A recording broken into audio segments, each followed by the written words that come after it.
میں آپ کی زیارت کرنا چاہتا ہوں، صحابیت کا شرف حاصل کرنا چاہتا ہوں، لیکن میری ماں پریشان ہے، میری ماں کی خدمت کی وجہ سے نہیں آ سکتا، کیا کروں، آؤ یا خدمت کرو؟ آپ نے فرمایا اپنی ماں کے پاس رہو، خدمت کرو۔ نہیں آ سکے، نہیں آ سکے۔ اللہ نے ماں کی خدمت کی برکت سے حضور کی زبان سے فرمایا اللہ ان کی دعائیں قبول کرے گا۔ حضرت عمر فاروق رضی اللہ تعالیٰ عنہ سے کہا کہ عمر، قرن سے آئے گا ایسا شخص، اس کا نام اویس ہوگا، اس کا حلیہ اور شکل صورت ایسی ہوگی، جب تمہاری ملاقات ہو اپنے لیے دعا کی درخواست کرنا۔ ان کی دعا اللہ قبول کر رہے ہیں۔ ہر آنے والا قرن کا قافلہ جو ہوتا تھا تحقیق کرتے تھے، یہاں تک کہ حضرت اویس قرنی رضی اللہ تعالیٰ عنہ سے ملاقات، ہمارے محدثین ان کے ساتھ رضی اللہ تعالیٰ عنہ لگا۔ اللہ کے رسول صلی اللہ علیہ وسلم نے فرمایا اے عمر، ان سے دعا کی درخواست کرنا، اللہ ان کی دعائیں قبول کرے گا۔ اللہ ماں باپ کی خدمت کرنے کی برکت سے روزی میں بھی برکت دیتے ہیں، دعائیں بھی قبول کرتے ہیں، روزی میں بھی برکت دیتے ہیں۔ حضرت حکیم الامت مولانا اشرف علی تھانوی نبر اللہ مرکزہ نے ایک واقعہ لکھا ہے، حضرت نے فرمایا 3 بیٹے تھے، ماں کی خدمت کرنے کو بہت سمجھتے تھے، بڑا بھائی اور درمیانی بھائی وہ تو بہت سمجھتے تھے۔ چھوٹے بھائی نے کہا کہ خدمت میرے حوالے کر، میں میری ماں کی خدمت کی سعادت سمجھتا ہوں اور میں خدمت کروں گا، مال اگر چاہے تو دو، مجھے مال بھی نہیں چاہیے۔ ماں کی خدمت کی، ماں کا انتقال ہو گیا۔ انتقال کے بعد اچانک یہ خواب میں دیکھ رہے یہ چھوٹا بیٹا کہ خواب میں آ کر کوئی کہہ رہا ہے کہ فلاں پتھر کے نیچے 30 دینار رکھے ہوئے سونے کے سکے، وہ لے آؤ۔ اس نے خواب میں ہی پوچھا کہ اس میں برکت ہے؟ کہا برکت نہیں ہے۔ کہا پھر مجھے آپ جانے کی ضرورت نہیں۔ صبح میں بیوی کے سامنے قصہ سنایا، اب بیوی تو بہرحال بیوی ہے، بیوی کے اندر لالچ تھی، تو بیوی نے کہا کہ جا کر دیکھو تو صحیح۔ اس نے کہا کہ نہیں، جا کر دیکھنے کی بھی ضرورت نہیں ہے، ہو سکتا ہے کہ نفس کام کر جائے، جا کر دیکھوں گا بیوی۔ دوسرے دن خواب آیا 30 کی جگہ پر 20 کا، تیسرے دن خواب آیا 10 کا، پھر خواب آیا چوتھے دن 1 دینار کا۔ پوچھا اس وقت میں کہ برکت ہے؟ کہ ہاں اس میں برکت ہے۔ یہ گیا اور وہ برکت والا 1 دینار لے کر آئے۔ راستے میں ایک مچھلی والا ملا تو مچھلی خریدی اور بیوی سے کہا کہ مچھلی کاٹو، آج تو مچھلی کھائیں گے۔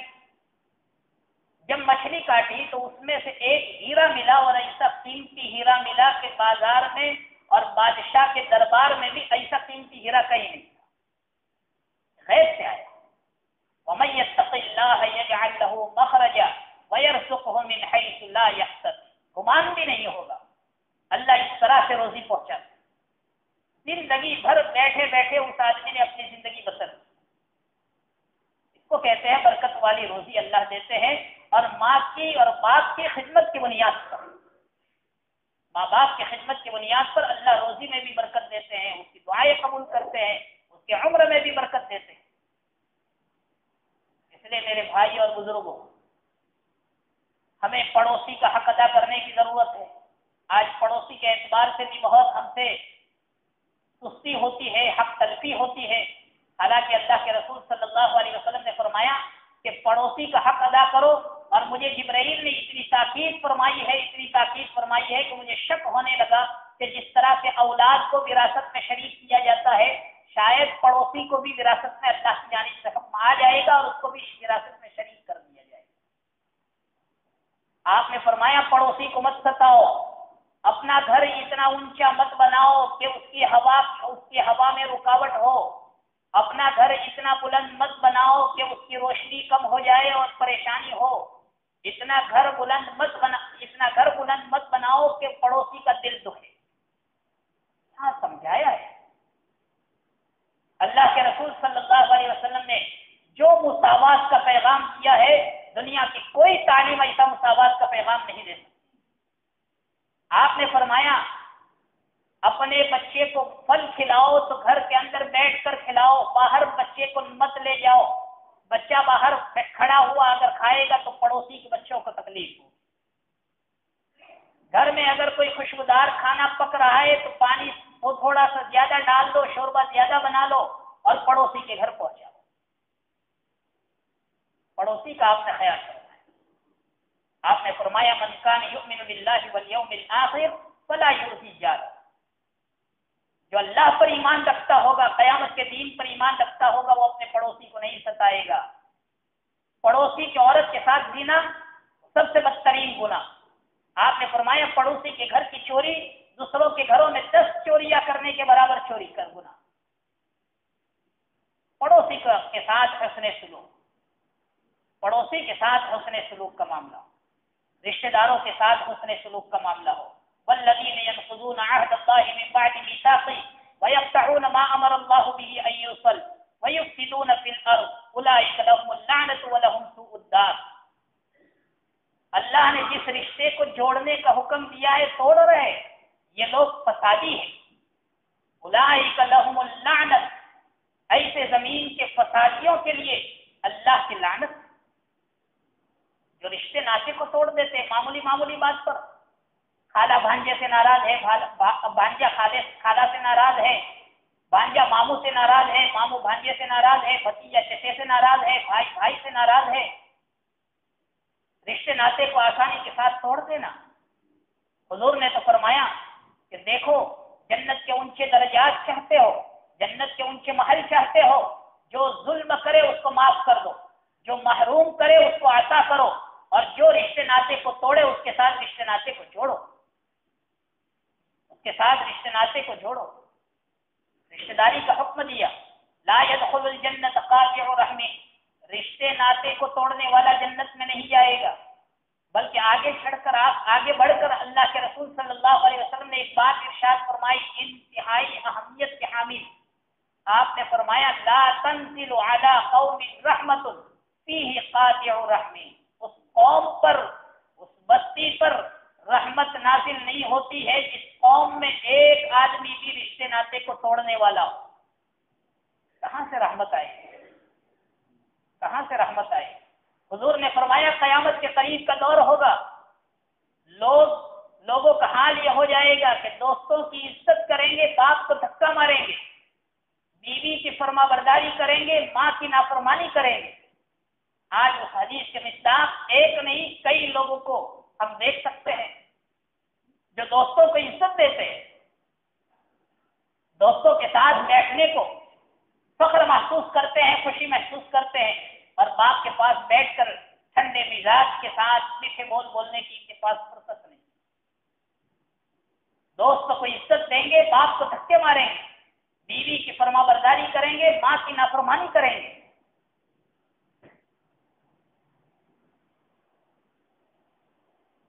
حضرت مولانا ابرار صاحب دلیوی نور اللہ مرقدہ جو سر کے شیخ العزیز تھے، حضرت نے فرمایا ایک مرتبہ ایک بزرگ ایک قبر کے پاس سے گزرے، قبر میں سے گدھے کی طرح چلانے کی آواز آ رہی، گدھے کی طرح سے چلانے کی آواز آ رہی. پوچھا کہ کس کی قبر ہے؟ تو کہا پڑوس میں ایک بڑھیا ہے، اس سے پوچھو اس کے رشتے دار کی. بڑھیا سے پوچھا تو بڑھیا نے کہا کہ میرے ہی قریبی رشتے دار کی، اور یہ شراب پیتا تھا، سب کو پریشان کرتا تھا. تو میں ڈانٹتی تھی اس کو، میں اس کو ڈانٹتی تھی اس کی اصلاح کے لیے، تو وہ مجھے جواب دیتا تھا کہ وہ گدھی چپ ہو جا. مرنے کے بعد روزانہ کچھ لوگ وہاں سے آواز سنتے ہیں گدھے کی طرح سے چیخنے. اس لیے میرے بھائی اور بزرگوں، ماں باپ ہی نہیں رشتے داروں کو بھی ستائیں گے، رشتے داروں کو بھی تکلیف دیں گے. قبر میں ہمیں حساب دینا ہے، آخرت میں حساب دینا ہے، قبر میں اس کا انجام ہمیں بھگتنا ہے. رشتے داروں کے ساتھ ہمیں صلہ رحمی کا معاملہ کرنا چاہیے، پڑوسیوں کے ساتھ صلہ رحمی کا معاملہ کرنا چاہیے، پڑوسیوں کے ساتھ حسن سلوک کا معاملہ کرنا چاہیے. یہ تو معاشرت کی زندگی ہے. آج میرے بھائی اور بزرگوں اخلاقیات کے اعتبار سے بھی ہم گر چکے ہیں. اخلاق کس چیز کا نام ہے؟ اخلاق اس کو کہتے ہیں کہ لوگوں کی تکلیف کو سہ لے لیکن میری ذات سے کسی کو تکلیف نہ پہنچے. لوگوں کی طرف سے پہنچنے والی تکلیف کو میں سہ لوں، میری ذات سے کسی کو تکلیف نہ پہنچے اس کا خیال، میری زبان بچھو کی طرح سے ڈنک مارنے والی نہ ہو، میرا دل بھیڑیے جیسا نہ ہو کہ ہر ایک کے بارے میں برا سوچ رہا ہو، میری زبان سے جھوٹ نہ نکل رہا ہو، چغلی نہ نکل رہی ہو، غیبت نہ نکل رہی ہو، میرا دل ہر ایک کے بارے میں صاف ہو، کینہ لیے ہوئے نہ ہو۔ اس کا نام ہے اخلاق۔ آج اخلاق کے اعتبار سے بھی ہم گر چکے، ہر ایک کو دیکھو تو غیبت کر رہا ہے، ماں باپ اولاد کی غیبت کر رہے ہیں، اولاد ماں باپ کی غیبت کر رہے ہیں، بھائی بھائی کی غیبت کر رہا ہے، پڑوسی پڑوسی کی غیبت کر رہا ہے، رشتہ دار کی غیبت کر رہے ہیں، چوراہے پر دوست کی غیبت کر رہا ہے، بڑا چھوٹے کی غیبت کر رہا ہے۔ حالانکہ حدیث میں آتا ہے معراج کے موقع پر حضور نے دیکھا کہ کچھ لوگ اپنے ناخنوں سے اپنے منہوں کو نوچ رہے، اپنے چہروں کو نوچتے ہوئے حضور نے دیکھا تو پوچھا کہ یہ لوگ کون ہیں؟ تو حضرت جبرائیل نے فرمایا کہ اپنے ناخن سے اپنے چہروں کو نوچنے والے یہ غیبت کرنے والے لوگ ہیں، اور یہ لوگ قیامت کے دن جب جنت کے اندر جانے کے لیے بھی پل صراط پر سے ہو کر گزرنا ہوگا، پل صراط پر ان کو روک دیا جائے گا کہ جس کی غیبت کی ہے پہلے اس سے معافی مانگو، اس کے بعد جاؤ گے آگے۔ جب تک وہ معاف نہیں کرے گا تب تک روک دیے جائیں گے۔ غیبت کرنے والے کے بارے میں آپ نے فرمایا کہ الغیبۃ اشد من الزنا، زنا سے بھی زیادہ بدتر۔ آپ نے کبھی تو فرمایا کہ بدترین سود ہے، اور آپ کو معلوم ہے کہ سود کا ادنا درجہ یہ ہے کہ آدمی ماں کے ساتھ زنا کرے۔ کون ایسا بدنصیب مسلمان ہوگا جو ایسا تصور بھی کر سکے؟ اور غیبت بدترین سود ہے۔ اس لیے میرے بھائی اور بزرگوں، غیبت سے بھی اجتناب کرنے کی ضرورت ہے، پرہیز کرنے کی ضرورت ہے، بلکہ غیبت نقل سے بھی ہوتی ہے، اشارے میں بھی ہوتی ہے۔ آپ نے فرمایا اشارے سے بھی غیبت نہیں ہونی چاہیے۔ ایک مرتبہ عائشہ صدیقہ رضی اللہ تعالیٰ عنہا سوکن میں تھوڑی سی رنجش ہوتی ہے، آپ کی دوسری بیوی ہے حضرت صفیہ رضی اللہ تعالیٰ عنہا جو قد میں پستہ قد تھی، قد نیچا تھا، تو عائشہ صدیقہ رضی اللہ تعالیٰ عنہا ان سے ناراض تھی، اور ناراضگی میں ان کی نقل کی کہ وہ ٹھنگلی۔ اللہ کے رسول صلی اللہ علیہ وسلم اتنے ناراض ہو گئے، زبان سے نہیں کہا، نقل کر کے کہا، اتنے ناراض ہو کر آپ نے جواب دیا ہے، آپ نے فرمایا عائشہ تم نے یہ نقل کر کے غیبت کی ہے، اس کی بو، اس کی بدبو اور اس کا زہر اگر سمندر میں ڈال دیا جائے تو سارا سمندر زہریلا ہو جائے اور بدبودار ہو جائے۔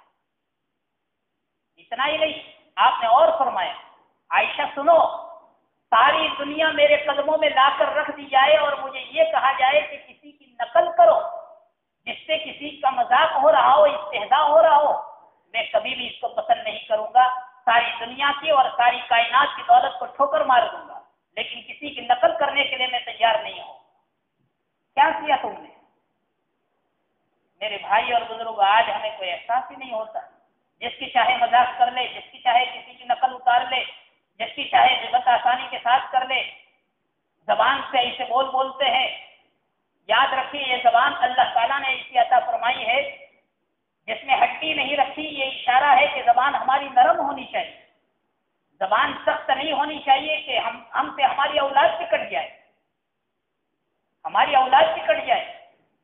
زبان میں نرمی ہونی چاہیے کہ دشمن بھی ہمارا دوست بن جائے، دشمن بھی ہمارا دوست بن جائے۔ جو بولتے ہیں زبان سے ریکارڈ ہوتے ہیں، محفوظ کرنے والے کرامن کاتبین اس کو محفوظ کر لیتے ہیں۔ اسی لیے کہا گیا کہ پہلے سوچو، پہلے تولو پھر بولو، پہلے تولو پھر بولو۔ آدمی کو ویسے ہی بولنا نہیں چاہیے۔ حضور نے فرمایا کہ اکثر لوگ جہنم میں جو جائیں گے وہ زبان کی وجہ، زبان کا غلط استعمال کرنے کی وجہ سے۔ آپ نے فرمایا کہ روزانہ زبان سے سارے اعضاء فریاد کرتے ہیں اور ایک درخواست رکھتے ہیں کہ صحیح چلنا، اگر تو صحیح تو ہم سب صحیح، اور اگر تو صحیح نہیں تو دو جبڑوں کے درمیان میں چھپ جائے گی، مار پڑے گی تو ہمیں، حالات سے دو چار ہوں گے تو ہم ہی ہوں گے، دل غمگین ہوگا، دل پریشان ہوگا، جو کچھ بھی ہوگا وہ سب دوسرے اعضاء پر آئے گا۔ بھائی اور زبان کا صحیح استعمال کرنے کی بھی ضرورت ہے، ہمارا دل صحیح ہو۔ لقمان حکیم بڑی حکمت بھری باتیں کہتے تھے۔ ایک مرتبہ بادشاہ نے پھل دیا اور اچانک سب کا پھل کڑوا، لقمان حکیم نے جو کھایا وہ بھی کڑوا، تو کوئی پیٹ پکڑ کر جا رہا ہے، کوئی تھو تھو کر رہا ہے، لقمان حکیم کی زبان پر کوئی شکوہ نہیں۔ پوچھا بادشاہ نے کہ سب کو تکلیف ہوئی، کڑوے پھل کی وجہ سے تمہیں کیوں نہیں ہوئی؟ تو کہا بادشاہ سلامت، میرے کریم بادشاہ کے ہاتھوں سے مجھے روزانہ میٹھے پھل ملتے ہو، ایک دن اگر کڑوا پھل مل گیا تو کیا میں شکوہ کروں؟ کڑوا پھل مل گیا تو میں شکوہ کروں؟ اللہ کی طرف سے روزانہ نعمت کی بارش ملتی ہو، کبھی آزمائش کے لیے حالات آ گئے، کیا اللہ کے بارے میں شکوہ کریں گے؟ لقمان حکیم سے ایک مرتبہ بادشاہ نے کہا کہ یہ بکری میں نے ذبح کروائی ہے، جاؤ تھالی لے جاؤ اور اس کی جو عمدہ سے عمدہ چیز ہو وہ لے کر آؤ۔ گئے، تھالی کے اندر زبان اور دل لے کر آئے۔ دوسرے دن پھر دوسری بکری ذبح کروائی اور لقمان حکیم سے کہا کہ آج جاؤ سب سے بدترین جو چیز ہو وہ اٹھا کر لاؤ۔ تھالی لے کر گئے، زبان اور دل کو ہی واپس لے کر آئے۔ بادشاہ نے کہا سمجھ میں نہیں آیا، کل بھی وہی آج بھی وہی؟ تو فرمایا کہ ہاں، اگر زبان اور دل صحیح تو اس سے عمدہ اور بہتر دنیا میں کوئی چیز نہیں، اس سے بہتر اور عمدہ کوئی چیز نہیں، اور زبان اور دل گندے ہیں تو اس سے بدتر کوئی چیز نہیں، اس سے بدتر کوئی چیز نہیں۔ بزرگان دین تو لایعنی اور فضول باتوں پر بھی پچھتاتے تھے اور افسوس کرتے تھے میرے بھائی اور بزرگ۔ ایک بزرگ تھے، کسی کے گھر گئے کام سے، دروازے کو دستک دی، اندر سے جواب آیا کون؟ تو بزرگ نے بتایا کہ میں آیا ہوں، اپنا نام لیا، تو کہ گھر میں حاضر نہیں ہے، تو آگے تھوڑا سا سوال بڑھا دیا، کہاں گئے ہیں؟ کہا معلوم نہیں، کب آئیں گے؟ کہ معلوم نہیں۔ یہ 2-3 سوال کیے اور جواب نہیں ملا تو افسوس ہوا کہ میں نے بیجا سوال لایعنی بات کیوں کر دی، ہم ہوتے تو 17 اور 18 میسج چھوڑ کر آتے۔ افسوس ہوا، علماء نے لکھا ہے کہ 30 سال تک اس بات پر، اس غلطی پر افسوس کرتے رہے اور اللہ کے سامنے روتے رہے کہ بیکار بات میری زبان سے کیوں نکل گئی۔ اور آج لایعنی باتیں، اس سے آگے بڑھ کر غیبت، چغلی، جس چغلی کے بارے میں کہا جاتا ہے کہ چغل خور جنت میں نہیں جائے گا، ادھر کی بات ادھر، ادھر کی بات ادھر، اور فتنہ بڑھا دیتے ہم۔ انہما لیعذبان، آپ نے فرمایا کہ یہ 2 قبر والوں کا عذاب ہو رہا ہے، ایک کو پیشاب سے نہ بچنے کی وجہ سے اور دوسرے کو چغل خوری کی وجہ سے۔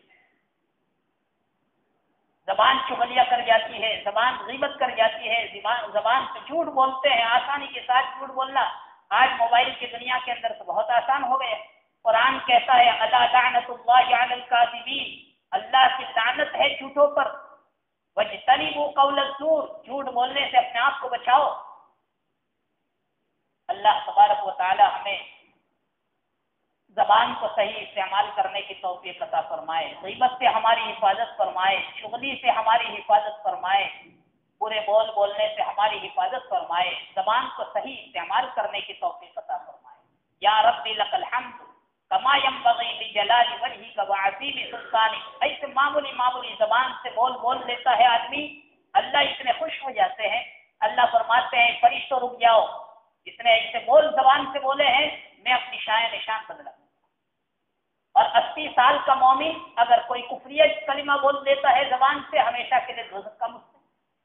اس لیے میرے بھائیو ان چیزوں کی حفاظت کی بڑی فکر کرنے کی ضرورت ہے۔ اللہ جزائے خیر عطا فرمائے۔ یہ مسجد وار جماعت جو محنت کر رہی ہے، اصلاحی معاشرے کے اعتبار سے جو محنت کر رہے ہیں، ہمارے گاؤں کے اعتبار سے جو ٹرسٹی حضرات مدرسے کی فکر کر رہے ہیں، اسکول کی فکریں کر رہے ہیں، جماعت گاؤں کے اعتبار سے فکر کر رہی ہے، اللہ کا شکر ادا کرو۔ ایسے دور میں ہم پیدا ہوئے ہیں اور جی رہے کہ یہ فکر کرنے والے دنیا میں قائم ہیں۔ ایک دور ایسا آئے گا، ہر ایک حالات سے دو چار ہو کر اپنے گھر کو پکڑ لے گا، بلکہ حدیث میں آتا ہے کہ پہاڑ کی کھو میں چلا جائے گا۔ ایسے حالات آئے آئیں گے کہ قبر کو دیکھ کر آدمی یوں کہے گا کہ کاش میں اس قبر میں ہوتا، اس قبر والے کی جگہ میں ہوتا۔ اللہ کا شکر ادا کرنا چاہیے، ان کے لیے دعائیں کرنی چاہیے۔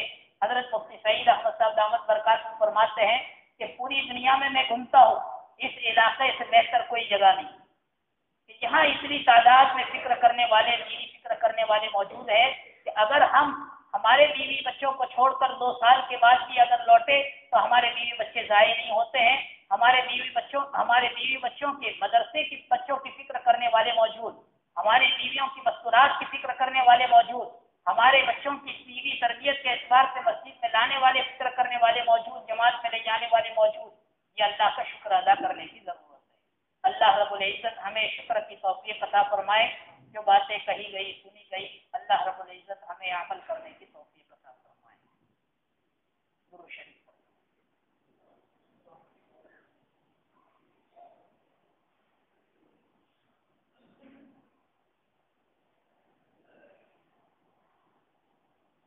الحمدللہ رب العالمین۔ اللهم صل على سيدنا مولانا محمد وعلى آل سيدنا مولانا محمد وبارك وسلم۔ ربنا ظلمنا أنفسنا وإن لم تغفر لنا وترحمنا لنكونن من الخاسرين۔ ربنا آتنا في الدنيا حسنة وفي الآخرة حسنة وقنا عذاب النار۔ ربنا لا تؤاخذنا إن نسينا وأخطأنا، ربنا ولا تحمل علينا إصرا كما حملته على الذين من قبلنا، ربنا ولا تحملنا ما لا طاقة لنا به، واعف عنا واغفر لنا وارحمنا أنت مولانا فانصرنا على القوم الكافرين۔ اللهم إنا نسألك الهدى والتقى والعفاف والغنى، اللهم إنا نسألك علما نافعا ورزقا واسعا وعملا متقبلا وشفاء من كل داء۔ رب ارحمهما كما ربياني صغيرا، رب ارحمهما كما ربياني صغيرا۔ ربنا هب لنا من أزواجنا وذرياتنا قرة أعين واجعلنا للمتقين إماما، رب اجعلني مقيم الصلاة ومن ذريتي ربنا وتقبل دعاء۔ يا أرحم الراحمين، يا أرحم الراحمين، يا أرحم الراحمين۔ اے اللہ ہمارے گناہوں کو معاف فرما۔ اے اللہ ہم گنہگار ہے، خطا کار ہے، مجرم ہے، مولا کچھ بھی ہے لیکن تیرے بندے ہیں، تیرے لاڈلے حبیب صلی اللہ علیہ وسلم کے امتی ہے۔ اے اللہ تیرے لاڈلے حبیب کی لاج رکھتے ہوئے ہمارے گناہوں پر معافی کا قلم پھیر دے۔ مولا ہم کمزور ہے، ہم کمزور ہے، ہم تو معمولی چھپکلیوں سے بھی ڈرنے والے لوگ ہیں۔ مولا ہماری آزمائش نہ فرما، ہماری آزمائش نہ فرما۔ ہم عذاب کو سہنے کی طاقت نہیں رکھتے، مولا ہم عذاب کو سہنے کی طاقت نہیں رکھتے۔ مولا تیرے عذاب کو اور تیرے غضب کو برداشت کی طاقت ہمارے اندر نہیں ہے۔ اے اللہ ہمیں معاف فرما، ہمیں معاف فرما۔ مولا تیرے دین کی ان باتوں پر عمل کرنے کی ہمیں توفیق عطا فرما۔ جب تیرے قرآن اور حدیث کا آئینہ ہمارے سامنے رکھا جاتا ہے تو مولا ہم پورے عمل سے نظر آتے ہیں۔ مولا ہمیں عمل کی دولت سے مالا مال فرما۔ اے مولا عمل کی توفیق عطا فرما، ہمیں احساس عطا فرما۔ مولا ہمیں احساس عطا فرما، ایمان کو مضبوط کرنے کی توفیق عطا فرما۔ اے اللہ ایمان کی کمزوری کا احساس عطا فرما، عبادات کو مضبوط سے مضبوط کرنے کی توفیق عطا فرما۔ اے اللہ مرتے دم تک نماز کا اہتمام کرنے کی توفیق عطا فرما۔ اے اللہ نماز قضا ہونے سے ہماری حفاظت فرما۔ اے اللہ روزوں کا، زکوٰۃ کا، حج کا اہتمام کی توفیق عطا فرما۔ اے مولا اسلامی معاشرت کو زندہ فرما۔ اے اللہ ہر ایک کے حق کو ادا کرنے کی توفیق عطا فرما۔ مولا کسی کے حق غلطی ہو جائے تو ہمارے طرف سے وکیل و کفیل بن کر ہمیں بری فرما دے۔ اے مولا اپنی طرف سے اس کو راضی فرما دے، مولا اپنی طرف سے ان کو راضی فرما دے۔ مولا آخرت میں پکڑ کا سبب نہ بن جائے، ہماری آخرت اجڑ جائے گی، ہماری دنیا اجڑ جائے گی۔ مولا دنیا کو برباد ہونے سے اور آخرت کو برباد ہونے سے ہماری حفاظت فرما۔ مولا ہم کمزور ہے، مولا ہم کمزور ہے، تو طاقت والا ہے، کن فیکن کا مالک ہے۔ تو نے ہی آسمان بنایا، تو نے ہی زمین بنائی، تو نے بڑے بڑے پہاڑ کھاڑ دیے۔ مولا تو بڑی بڑی مخلوق کا مالک ہے۔ اے خالق اور مالک تیری بندگی کی توفیق عطا فرما۔